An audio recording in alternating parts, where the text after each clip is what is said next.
The parking lot was slick with a fine mist of rain as I tucked flyers under windshield wipers. I was working my way down a row of luxury cars, trying to be discreet when I reached a gleaming Rolls-Royce Phantom. Just as I slipped a flyer under its wiper, a voice boomed, "What do you think you're doing?"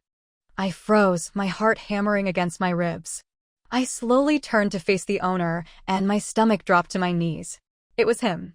Ethan, my ex-boyfriend. The one I'd dumped 5 years ago because, frankly, he was broke. There's a saying, isn't there? It's not the bad exes you fear, it's the successful ones. Ethan smiled, a slow, predatory curve of his lips. "I'm rich now, Olivia," he said, his voice smooth as aged whiskey. "You don't have any reason to dump me anymore, do you?" 5 years ago, Ethan Miller had been a struggling college student, working a month just to afford a box of cherries for me. Now, he stood before me looking like he'd stepped out of a magazine, impeccably dressed, the very air around him reeking of wealth. Even the umbrella held by his sharply suited bodyguard seemed woven from some impossibly expensive fabric. The rain continued to fall, a soft, persistent drizzle. The Rolls-Royce's engine purred softly, still running. I awkwardly shifted my bag full of flyers behind me, pulling the hood of my cheap raincoat lower, desperately trying to formulate a plan. Could I snatch the flyer back? Could I slip away unnoticed? Could I, maybe, pretend he didn't recognize me? Before I could enact any of these increasingly improbable scenarios, Ethan reached out and plucked the flyer from beneath the wiper. He read it aloud, his voice dripping with disdain. "Voice for hire. $38 for half an hour." He let out a short, sharp laugh, a sound that sent shivers down my spine. "Olivia Shaw, what happened to you?" "Oh, I wish I knew." Olivia Shaw, the top of her class in college, the one who dumped the poor guy for a shot at a wealthier life, the supposedly clear-headed and practical Olivia Shaw. How had she ended up here, slipping flyers onto the cars of the very people she once aspired to be? And worse, how had her penniless ex become one of them? My face burned with shame. I lowered my head, pitching my voice low and rough. "Sir, I think you have the wrong person." I turned to flee, but Ethan's long arm shot out, blocking my escape. The black umbrella didn't quite cover his extended arm, and I watched as raindrops beaded on his sleeve, momentarily forming tiny flowers before soaking into the non-waterproof fabric. His voice was cold, devoid of any warmth. "Olivia, I'll pay 10 times your rate. For 1 hour." It was a scene straight out of a bad romance novel. The poor boy, heartlessly discarded, now a wealthy prince, using his money to humiliate the woman who wronged him. Classic. "No, thanks," I snapped. I might be desperate, but I wasn't stupid. "Are you sure?" Ethan's voice was unhurried, almost lazy. "This is a private parking lot. The fine for distributing flyers is $500. Do you want me to call security?" My neck stiffened, threatening to trigger a full-blown crick. "Fine," I ground out. "The clock's ticking. You have 59 minutes. Ethan gestured to his bodyguard, who opened the rear door of the Rolls-Royce. "Get in." And so, Olivia Shaw, who once famously declared she'd rather cry in a BMW than laugh on a bicycle, found myself in a car far grander than any BMW. But the owner was my ex-boyfriend, the one I'd dumped, the one who likely harbored a deep-seated resentment towards me. The social awkwardness was almost unbearable. I sat in the plush leather seat, my mind racing. How would Ethan humiliate me? Would he call me a gold digger? Would he tell me I deserve this? My imagination conjured images of him lording his wealth over me, crushing my self-esteem under the weight of his success. A sudden tickle in my nose interrupted my morbid fantasies. I sneezed loudly. A moment later, a thick, white towel landed squarely on my head. "Dry yourself off." Ethan's voice was sharp. "Don't get my car dirty." I scrubbed at my damp clothes, realizing that the air conditioning had been turned up. The warm air instantly banished the chill that had settled deep into my bones. Ethan leaned back in the seat beside me, not speaking, his eyes closed. I almost thought he'd fallen asleep. I glanced at my watch. What a waste. He had this golden opportunity to stand on the moral high ground and ruthlessly shame his heartless, gold-digging ex-girlfriend, and he wasn't even taking advantage of it. Maybe I should just leave. Just as I was about to get up, the man beside me suddenly opened his eyes, his voice even colder than before. 35 minutes left. Startled, I quickly sat back down, ramrod straight. Ethan, I finally asked, what exactly do you want me to do? If he was going to get his revenge, could he at least be quick about it? He didn't even bother to lift his eyelids. Just shut up. I fell silent, my gaze involuntarily drifting to his face. His features were sharper now, more defined, his skin a few shades lighter. The fabric of his shirt strained slightly against his chest, and he seemed to have grown a few inches taller. Damn it. He was still ridiculously good-looking. Olivia said, his eyes still closed, the tips of his ears turning a suspicious shade of red. Turn your face away. I quickly averted my gaze. How did you know I was looking at you? Seriously? I could feel your breath on my forehead. I mumbled an apology. After a few more minutes of awkward silence, the car finally stopped. Ethan lowered the window, suddenly full of energy. He sat up straight, pointing to a bustling, vibrant street. See that? That's my shopping district.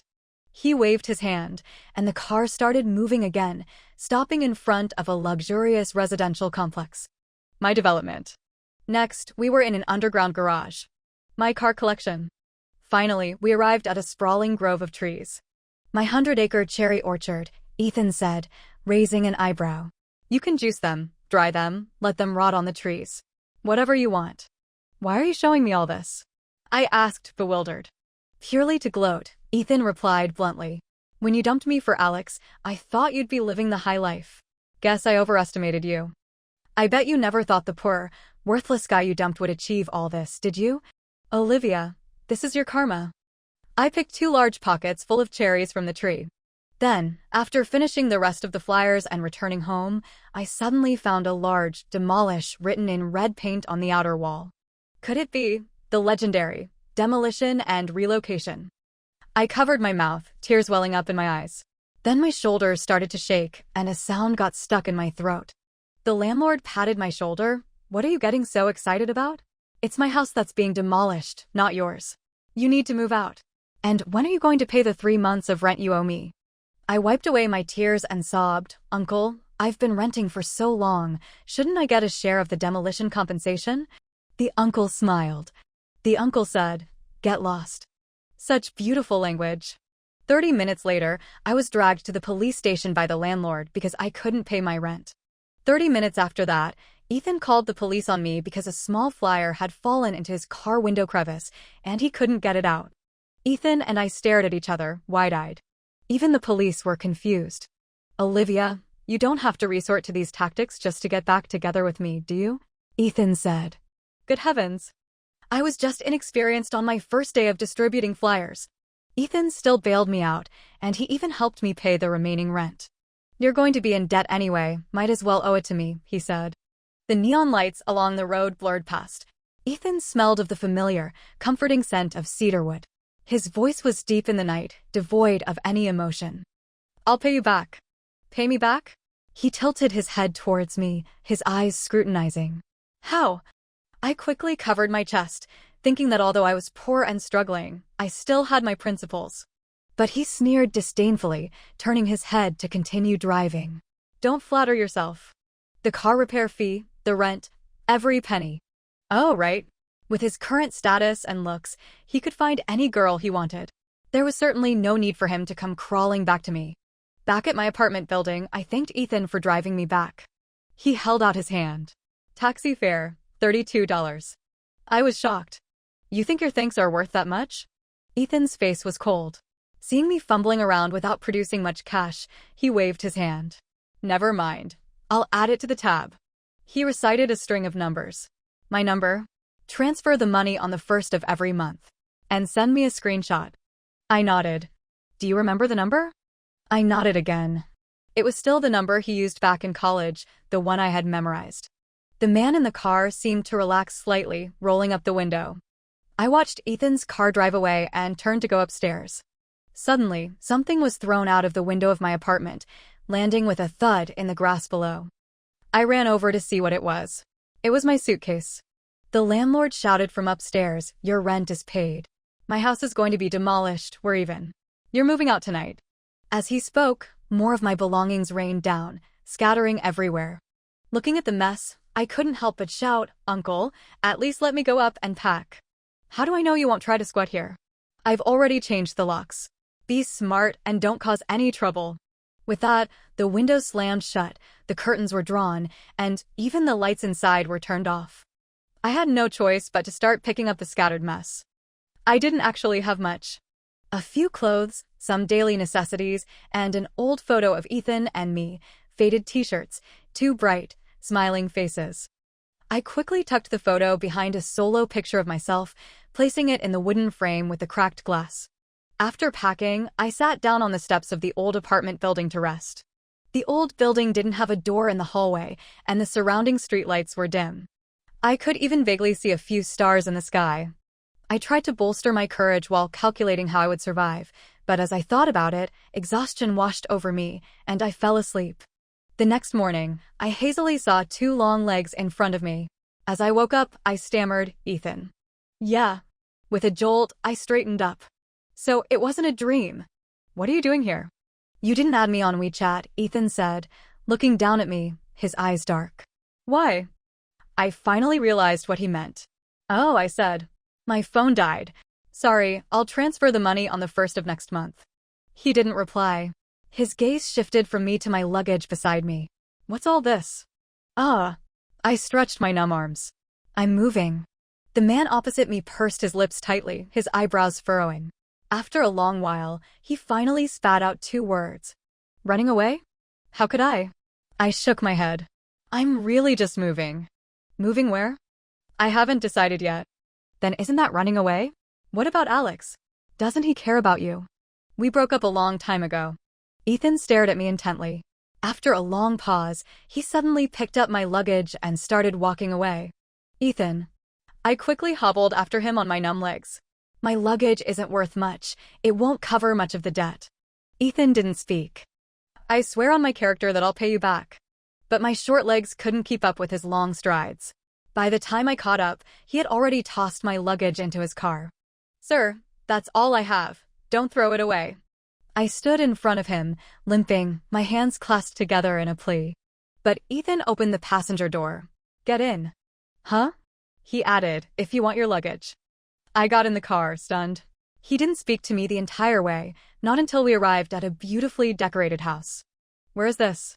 "My house." Ethan's voice was as cold as ever.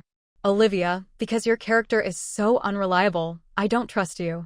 To make sure my money doesn't go down the drain, from today on, you'll be staying under my watchful eye to pay off your debt."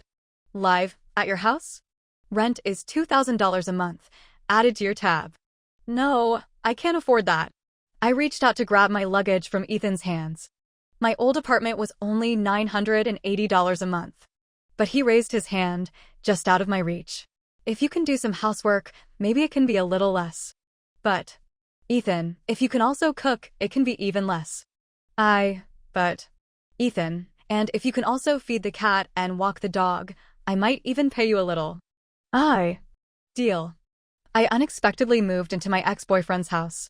5 years ago, he was poor and struggling, and I kicked him to the curb. 5 years later, he was rolling in money and became my creditor. Life. It's full of ups and downs. Ethan led me to my room, a spacious and bright bedroom. It had air conditioning, underfloor heating, a private bathroom, 24-hour hot water, no cockroaches, and no need to worry about being bitten by rats while sleeping. "The sheets and blankets are new. You can use them directly," Ethan said, placing my luggage on the floor. Someone called him, and after talking for a few minutes, he said to me, "I have some business to attend to at the company." I nodded, watching him walk away. At the entrance, he enrolled my fingerprint into the door lock and said, "I'll be back for dinner tonight, around 7. He paused, then added, "You can spare that time for me, right?" I nodded again. After Ethan left, I quickly tidied up my luggage and opened the part-time job group chat. I chose a job promoting milk at a nearby supermarket. The pay was decent and could be settled daily. I worked the whole day, and by the time I took off the heavy cow costume, I was almost fainting from the heat. The daily wage was $100. I bought some groceries and went home, took a shower, and started preparing dinner in the kitchen. Just then, I heard the sound of the door opening at the entrance. I looked at the clock on the wall. It wasn't 7 o'clock yet. I was about to stick my head out to greet Ethan when I saw a woman taking off her shoes. Oh my! Ethan didn't tell me he had someone coming over. Looking closer, I saw that it was none other than my college classmate, Sophia Clark. The beautiful Sophia Clark, the elegant Sophia Clark, the one who, despite knowing about my relationship with Ethan, still relentlessly pursued him. Sophia seemed equally surprised. After recognizing me, her expression turned sour. "Olivia?" I smiled politely. "Hello, Sophia." She looked me up and down, her eyebrows furrowing deeper. Then she asked coldly, "What are you doing here?" Her tone was extremely unfriendly, as if I had appeared in a place I shouldn't be. "I owe Ethan some money, so I'm temporarily staying here to pay it off." I figured that since she could open Ethan's door, her relationship with him must be special, so I was trying to figure out how not to cause any misunderstandings. "Oh, Ethan money?" Sophia repeated my words, then let out a cold laugh, her eyes filled with contempt. "You, Olivia, owe money? Weren't you the one who dumped Ethan because he was poorer and went off with Alex?" "Oh!" She nodded quickly.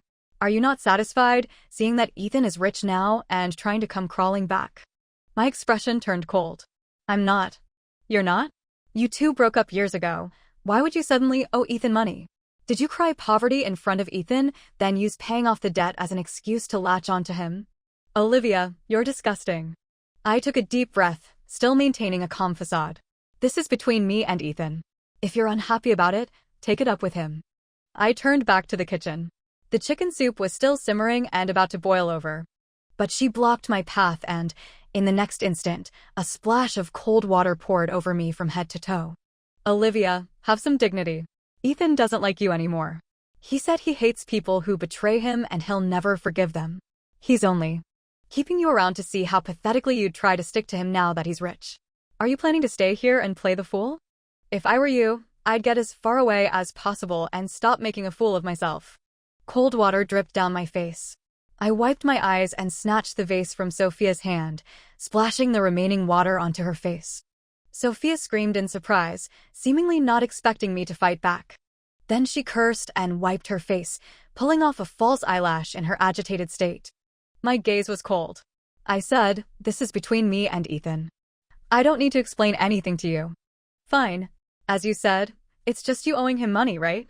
The enraged Sophia, seeing that I wasn't budging, pulled out a card from her purse and threw it at me.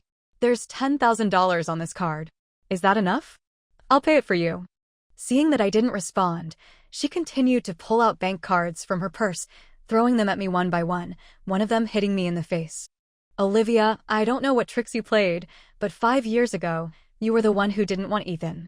So, please don't come back and ruin things for us, okay? He's my boyfriend now." Boyfriend? That word stung. Ethan and I had been broken up for 5 years. In such a long period, it was impossible for him to remain single for me.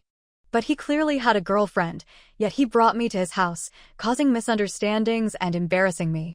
What was he trying to do? "Olivia, I brought cherries. I'll be generous and let you have a look." Just then, the door suddenly opened. The culprit who brought his new love and his old love together had returned. Ethan changed his shoes nonchalantly, carrying a large bag of cherries. It was only when he saw Sophia and me standing in the living room like two drowned rats that he suddenly frowned, rushing towards us. "Ethan," Sophia spoke first, her voice soft and gentle, evoking pity. But Ethan bypassed her, walking straight towards me. He touched my face, examining it carefully. His voice was urgent and filled with concern. "What happened to your face? Why are you wet?" I brushed his hand away, my spine straight, a detached smile on my face. "There's chicken soup on the stove. Please enjoy it with your girlfriend. Consider it interest." "You're welcome." I grabbed my luggage and fled Ethan's house. I ran all the way to the street. The early spring wind was chilly, making the small night lights on the sides of the road flicker like stars about to fall. Damn it. I was so focused on running that I didn't pay attention to where I was going. Where am I? A moment of panic gripped me, and then I heard a voice behind me. "Lost, are we?" I turned my head in surprise. Ethan stood at the end of the street, wearing a dark coffee-colored coat, the tips of his ears slightly red from the cold. As if afraid I would run away again, he quickly ran to me, wrapped me like a burrito in his coat, then flicked my forehead. "I knew it, Olivia Shaw. You're untrustworthy and full of bad intentions. You tried to run away without even paying off your debt." Not satisfied, he gave me another flick on the head. You unreliable little liar. Although I was annoyed and angry, I was surprised that Ethan had chased after me instead of comforting his girlfriend. Was he really that desperate for money? Ethan bent down and placed his shiny leather shoes next to my feet. Not only did you run away owing money, but you also stole a pair of slippers from my house. I looked down. My feet were clad in summer sandals, my 10 toes red with cold. Honestly, I hadn't even realized I'd left without changing my shoes. Let's go. Seeing that I didn't move, Ethan lifted my foot and stuffed it into his shoe. He straightened up and said, "Debts must be paid. Let's go home and eat." I looked at his feet awkwardly crammed into the much smaller sandals. It was quite comical, but I couldn't laugh. "Ethan, your girlfriend said I don't have to pay back the money." Girlfriend? Who? Sophia? Ethan found it amusing, his voice laced with disdain. "She's not." He paused, then added, "I've always been single." What? Ethan was single? With that face, that body, that wealth, he was single? Ethan helped me close my gaping jaw. If I wasn't single, would I dare bring you to live in my house? Am I crazy? He touched my face again. And when someone throws something at your face, remember to throw it back. Don't just stand there, you hear? Are you stupid? He took a cherry out of his pocket and put it in my mouth, like coaxing a child. It's sweet. It'll make the pain go away. My neck was stiff, and I grumbled. I didn't throw anything at her face, but I did splash her. I expected to see a hint of pity for Sophia on his face, proving he was lying. But there was none. Instead, he seemed somewhat relieved. Good job. If I'm not around, you still can't let anyone bully you. He picked up my luggage and started walking. I had no choice but to follow. Because the shoes were too big, I walked awkwardly. I was still puzzled. But she can get into your house. How could a random girl freely enter a single man's house? That's because my house password is very easy to guess. Oh, is it 111,111? No. Ethan turned to look at me, his obsidian eyes unusually soft. It's the pig's birthday. What? Ethan liked to raise pigs? She also said she was your girlfriend. Many people say that, but I'm still. He didn't finish the sentence. After walking for a long time, he said to me, "Olivia, you have no taste." When I returned, my temperature shot up to 38.7 degrees Celsius, 101.7 degrees Fahrenheit. In the end, it was Ethan who made me congee and bought me fever reducers. Ethan. I was burning up, delirious, watching him apply a fever patch to my forehead. I finally mustered the courage to ask, "Why are you still being so nice to me?" I still remembered the first time we met after all those years, when he'd eaten cherries in front of me without offering me a single one, acting all high and mighty. He'd shown absolutely no mercy. Then, I quickly answered my own question. I know. Fever reducer, $35. Fever patch, $28. Congee, labor cost, $16. I'll add it to the tab. Ethan seemed to smile, like ice cracking, a trickle of water coming to life. But soon, his face turned cold again. "I'm not being nice to you. I just want you to witness my wonderful and noble character, so you'll feel ashamed of what you did. Killing you softly, Olivia. Actually, this is my revenge on you." He nodded, seemingly very satisfied with this answer. Well, that was a special kind of revenge. 2 days later, I had fully recovered. At the breakfast table, my phone buzzed incessantly with messages from my part-time job group chat. I took a couple of bites of the toast Ethan had made for me and sent a voice message to the group, asking the group leader to save a job for me. Across the table, the financial newspaper lowered slightly, revealing a pair of beautiful, cool eyes. So eager to work? Of course. I fiddled with my phone, not looking up. I need to pay you back quickly, and I can't keep freeloading at your place. The newspaper rustled. I looked up to see Ethan had finished eating and was standing up. He walked to the entryway, then turned back. I thought he was going to say goodbye, but instead he said, "Fever reducer, $35. Fever patch, $28. Congee, labor cost, $16. Toast, $9.90. Olivia Shaw, I'm putting it on your tab." Huh? Didn't you say yesterday that you wouldn't charge me? Ethan opened the door. I changed my mind. I managed to snag a delivery job from the group chat. The original delivery driver had a bad case of the runs and couldn't work, but he wanted to keep his perfect attendance record, so he asked the group leader to find a one-day replacement. "This is the highest-paying daily job," the group leader said, handing me a helmet. "If it weren't for your good looks and hard work ethic, I wouldn't have given it to you. But there are requirements. You have to deliver the meals within the specified time. If you're late, there's a fine, and you'll have to pay it yourself." I smiled and nodded. "Thanks, boss. I'll treat you to dinner someday." So I hopped on my little green electric scooter and efficiently accepted orders, picked up food, and made deliveries. Everything went smoothly at first, until I got an order where the elevator was broken and the customer lived on the 28th floor. By the time I climbed up and down, my second delivery was almost overdue. Thinking about the $500 fine, I rode my little green scooter like a madwoman, pushing it to its limits. But just as I was halfway there, the front tire, of all things, got a flat.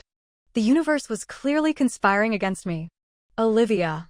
Just as I was about to burst into tears, a familiar and flashy car pulled up beside me. The window rolled down, revealing Ethan. "What happened?" I said frantically. "My scooter broke down, but I still have a delivery to make. It's almost overdue." "Get in." I was overjoyed. I grabbed the braised pork intestine rice and hopped into the car. Then, the driver said, "There's a condition. I get a cut of your earnings today." My heart ached. "How much?" "Half." What a ruthless capitalist. But I had no choice but to agree. Fortunately, Ethan was an excellent driver and knew the roads well. We finally managed to deliver the meal within the allotted time. The customer looked a little bewildered, though. Even after we left, he was still muttering to himself. "Wow, delivering braised pork intestine rice in a Rolls-Royce Phantom?" The pungent aroma of braised intestines lingered in the car for a long time, even after we'd opened the windows to air it out. Suddenly, Ethan grabbed my hand and brought it to his nose, sniffing. I was confused. "What are you doing?" "Keeping myself alive," he added. "Is that mint-scented hand cream? It's quite strong." He was treating me like an air freshener. "It's not hand cream. It's just regular petroleum jelly." Ethan was taken aback. He gently spread my fingers, revealing a small, not quite healed chilblain from last winter, hidden between my fingers. It was barely noticeable, and with spring already here, it would heal soon. I quickly pulled my hand back, sniffing the air inside the car. "There's no smell anymore." "Ethan, just drop me off here. Go do your thing. I need to go fix my little green scooter." Ethan stopped the car. Just as I was about to unbuckle my seatbelt and get out, his hand suddenly covered the seatbelt buckle. Then, he looked at me, his expression more serious than I'd ever seen it. "Olivia, you went to a prestigious university. Why are you working jobs like handing out flyers and delivering food?" I was annoyed. "Are you discriminating against certain jobs now?" Ethan knew I was dodging the question. His eyebrows furrowed even more. What girl nowadays still gets chilblains? What girl spends a night on the stairs to save a night's accommodation fee? What girl, despite having clearly developed, still wears old, too small underwear? Whoa! Ethan, that's a little perverted, don't you think? Don't change the subject. Wow! His voice was super loud. I almost went deaf. I thought for a moment.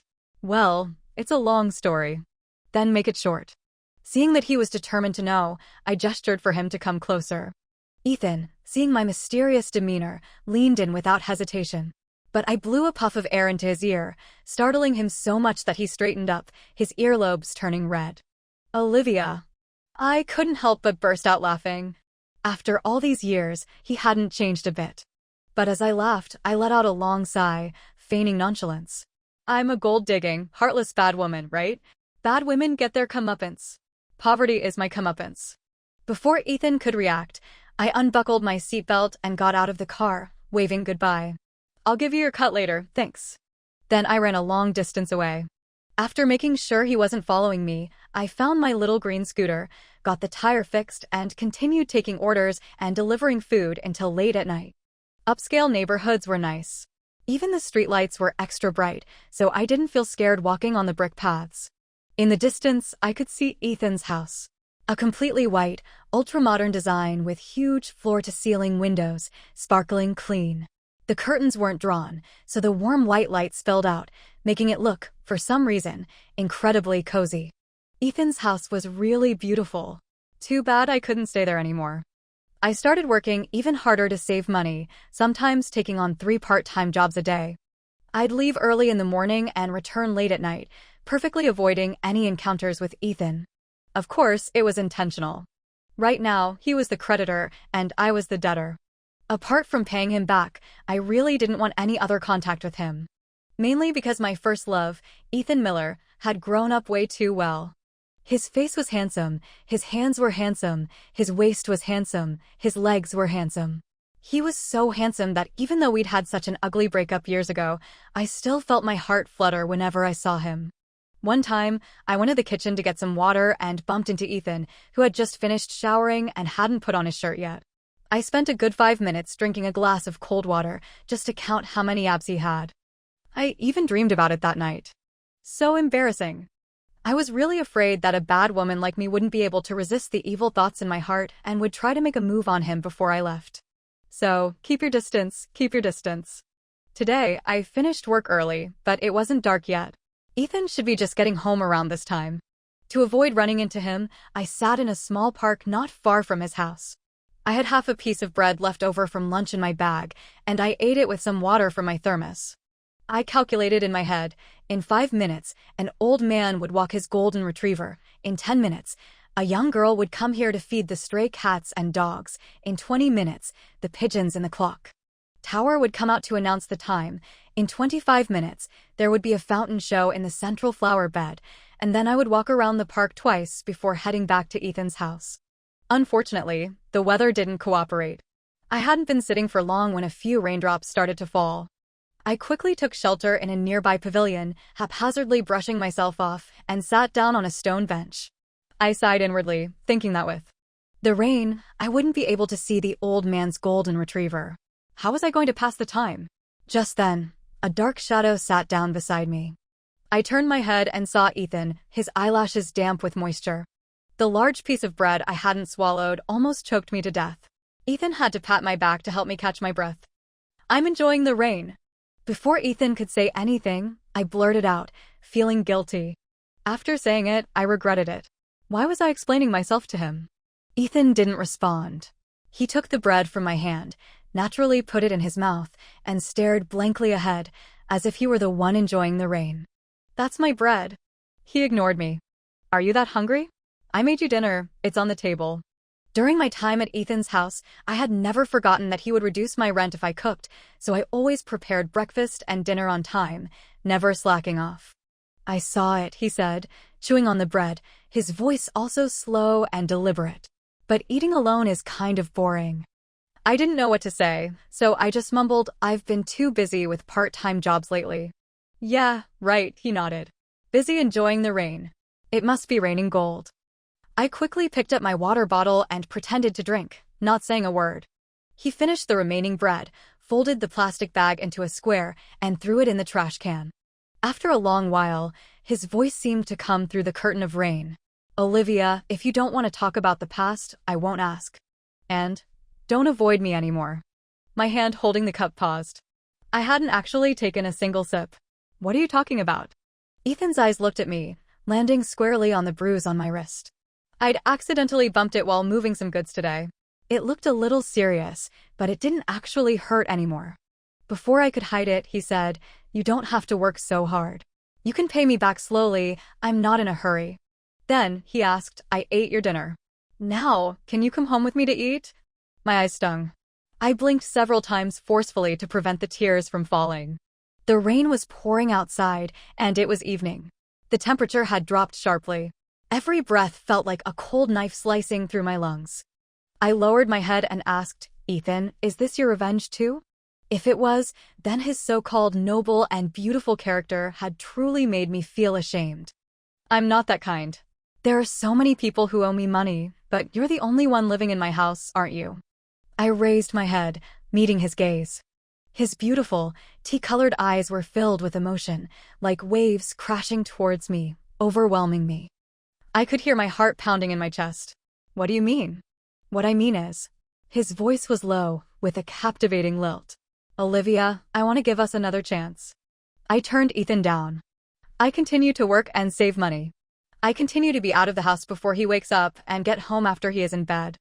The only difference is when I am riding my bike around the neighborhood, delivering milk, his car follows slowly behind, lighting my way. When I am working nights, wrapping dumplings at the night market, he orders and eats a bowl from the time I set up until I close, and then he walks home with me. I told him he didn't have to do these things, because he charged me lighting fees and fees for walking me home. And because of that, I can't seem to save enough money, and leaving his home feels so far away. The day after I refused him, the back wheel of my bicycle was stolen. I was going to confront him about it, but he sneered. "Olivia, are you kidding? Asio, my time is valuable. You really think I'd steal your bike wheel?" Just then, an old man riding a tricycle collecting scrap metal came by. 70 cents for the rim, I won't take the tire. $8, take it or leave it. Ethan. Me? Ethan, would you believe me if I said I have a common face and the old man just mistook me for someone else? I believe you, my ass. I was so angry that I ran out for the whole day and didn't talk to Ethan. I even specifically asked the group leader to find me a part-time job far away from Ethan's house. Unexpectedly, I ran into an old acquaintance, Alex. When I saw him, I froze.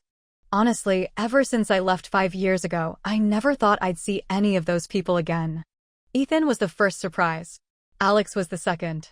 He was also stunned, his face filled with disbelief. "Olivia?" I greeted him casually. "Hey, Alex, long time no see." He took a step forward, examining me from head to toe. Then, he tilted his head back and let out a heavy sigh, his eyes reddening. "Olivia, I've been looking for you." Alex was guarding a secret of mine. The secret that a seemingly bright and kind girl was actually a murderer. At the age of 21, I accidentally killed my stepfather, who was trying to assault me. I still remember the glass bottle slicing through his carotid artery, the blood spurting out like a waterfall. In just a few minutes, that beast was completely silent. At that moment, I don't know if it was the numbness from fear or the release of pent-up hatred, but I didn't shed a single tear. The day before I turned myself in, I broke up with Ethan. I told him, "Did you know that Alex from the finance department was chasing me? Do you know how much money his family has?" I told him that I couldn't see a future with him, that I didn't want to wait 10 days or 2 weeks just to eat a box of cherries, that I didn't want a life that was so predictable. I told him that if he really liked me, he should let me pursue the life I wanted. I told him that he was a good person, but I was just a materialistic, bad woman. Then I disappeared for 4 years and 2 months. Actually, I really had to thank Alex. After he saw that bloody scene, he still used his family's connections to keep the school quiet about it. Apart from the teacher and principal in charge of student records at the time, no one knew the real reason I dropped out. It was also Alex who hired a very, very good defense lawyer for me. In the end, it was ruled as self-defense, and I was only sentenced to 5 years. Later, because of good behavior, I was released early. The first time Alex came to visit me in prison, he told me that everyone at school was spreading rumors that I dumped Ethan because he was poor, and that I was too-timing, being supported by an old man who sent me abroad, and so on. But he had found people to teach those rumor-mongers a good lesson. He said that the Olivia he knew was the purest and strongest flower in the world, and he wouldn't allow anyone to speak ill of me. But I thought a bad woman title was much better than a murderer one. Alex's eyes were red. He said, "Olivia, 5 years is actually very fast. 5 years later, we won't be old. I'll wait for you. When the time comes, give me a chance." Later, when Alex came to visit me in prison, I never showed up again. Even on the day I was released, I avoided his car and secretly escaped. A person like me, sigh, a person like me. Alex ate box lunches with me on the street. It was kind of embarrassing. Alex had helped me so much, but I couldn't even afford to treat him to a proper meal. So, I piled all the eggs from my tomato and egg stir-fry into his lunchbox. Fortunately, Alex didn't mind. He even asked me about my recent life. I told him everything. He paused with his chopsticks. "Does Ethan know you?" I shook my head, pretending to be relaxed. "Murderer? Yeah, it's disgusting, right? Besides, I'm almost done saving up the money. I'll be able to leave his house soon. After that, we probably won't have any more contact. Let him think I'm still that materialistic, bad woman." After I finished speaking, I took a bite of tomato, and it was so sour that a tear escaped my eye. There was a long silence beside me. If you have nowhere to go, you can come to me. I still have an empty house in the western suburbs. And he paused. My offer to wait for you still stands. People came and went on the street. The sun above was scorching and blinding. The trees beside us were so green they seemed to melt. I reached out to shield my eyes. Thank you, Alex. I owe you so much over the years. But don't wait for me. I won't fall in love with anyone else. I talked to Alex for so long that I forgot about my part-time job at the dumpling stall that night. By the time I got there, the market was almost closing. From afar, I saw a person leaning against a willow tree, wearing a well-tailored white shirt and suit pants, completely out of place in this rundown environment. Seeing me approach, the person who had been staring blankly into the distance stood up straight and stomped out the cigarette butt in his hand. He seemed to want to say something, but in the end, he just patted the bicycle beside him. Olivia, I put your wheel back on. I walked closer. The bicycle, which used to rattle when ridden, not only had its wheel back, but the chain had also been oiled, the brakes had been replaced, and there was a new light on the handlebars. What are you doing here? Your phone was off, I couldn't find you. He propped up the kickstand. Let's go. The cat and dog at home are hungry. It was as if time had rewound to many years ago, back to campus, when Ethan would pick me up from class on his old, broken-down bicycle that he bought for $50 at the second-hand market. Once, it started raining halfway through the ride. He took off his jacket and told me to cover my head with it, then quickly rode to a large locust tree to take shelter. He said that after he graduated, he would work very, very hard and save a lot of money. He said that his Olivia was beautiful and delicate, and he would be the wall that shielded her from the wind and rain. My thoughts returned to reality. I suddenly couldn't help but feel my eyes redden. The person in front of me said, Olivia, the road here is bumpy. You should hold onto my waist. I reached out my hand, somewhat against my better judgment, and I grabbed a corner of his shirt. But Ethan picks up my hand and places it on his waist. Familiar body heat. My heart skipped a beat. His voice seemed to come from far away. Olivia, you can yell at me if you're angry, but don't turn off your phone. This city is so big, and I don't know anyone else who knows you. I won't be able to find you. My throat ached. I swallowed my emotions forcefully, pretending to be nonchalant. Why? Are you still afraid I'll run away with your money? Ethan seemed to chuckle. I could hear the sound of his shirt rustling in the wind. After a long while, he said, You think I care about that little bit of money? It was just an excuse to keep you within my sight. I tilted my head back to hold back my tears, then mocked him mercilessly. What are you keeping me for? Have you forgotten the pain? Have you forgotten how I dumped you back then? Why are you so stubborn? I haven't forgotten, Ethan said lightly. But I'm rich now, so you have no reason to dump me again, right? I was stunned for a long moment. I wanted to pull my hand away from his waist, but he held it tightly. You can sleep in until you wake up naturally. You can go shopping like other girls, buy clothes and bags you like. You can go to the beauty salon for facials, order takeout when you don't want to cook, watch dramas when you're bored, walk the dog, play with the cat. Olivia, I want to take care of you. Is that okay? I've gotten back together with Alex. I was silent for a moment, and then I finally gave him a reason that would kill any hope he had for us.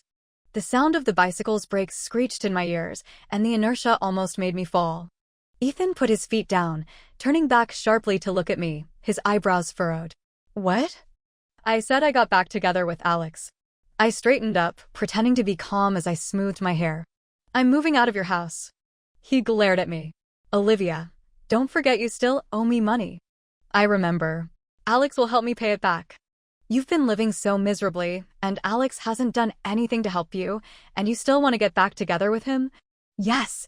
Ethan turned his head back, his white shirt rising and falling. Then, he punched the handlebars. Fine. Ethan nodded. You have guts. Consider me a fool. If I try to stop you, I'm a goddamn idiot. Then he got off the bike and walked away without looking back.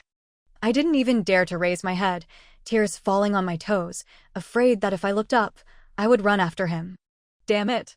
The person who amazed you when you were young, you'll still be madly in love with them when you see them again. But he'd finally gotten his bright future, and I wouldn't be a stain on it. After Ethan left, I sent a message to my part-time job group leader, asking if she could help me pawn the ring my mother left me. I needed money urgently, but I had a criminal record, and I was afraid others wouldn't accept it. The group leader agreed. The money was transferred to me 2 days later. During this time, Ethan didn't come home. I thought this was for the best. Our meeting was a mistake to begin with, and there was no need to say goodbye. Then I transferred the money to Ethan. He didn't reply. Before I left, I fed the cat and dog, and I filled a drawer in the freezer with his favorite shrimp dumplings. Then I silently said goodbye. I moved to a rundown neighborhood in the suburbs. For the past 2 days, I felt like I was being followed when I came home from work at night. For safety, I gave the security guard a bag of eggs and asked him to help me catch the pervert tonight. At night, I deliberately walked very slowly. When I felt someone following me, I immediately sent a message to the security guard. The guard was very efficient. He jumped out from behind the big tree where he had been hiding and threw a large red bucket over the person's head. I picked up a nearby mop handle and whacked the red bucket. The man let out a howl. It sounded very familiar. I quickly removed the plastic bucket. A strong smell of alcohol hit me. The person inside was Ethan. He looks decent, but he does this kind of thing. Olivia, call the police. I was completely stunned. Sir, there's been a mistake. This is my ex-boyfriend. Then I shouted at Ethan, Ethan, what the hell are you doing? It's late at night, you're being so sneaky. It's easy to misunderstand, okay? Ethan had probably drunk a lot, and with my blow, he could barely stand. The whites of his eyes were filled with red blood vessels. Olivia, I'm a goddamn idiot, I'm a goddamn fool, I miss you.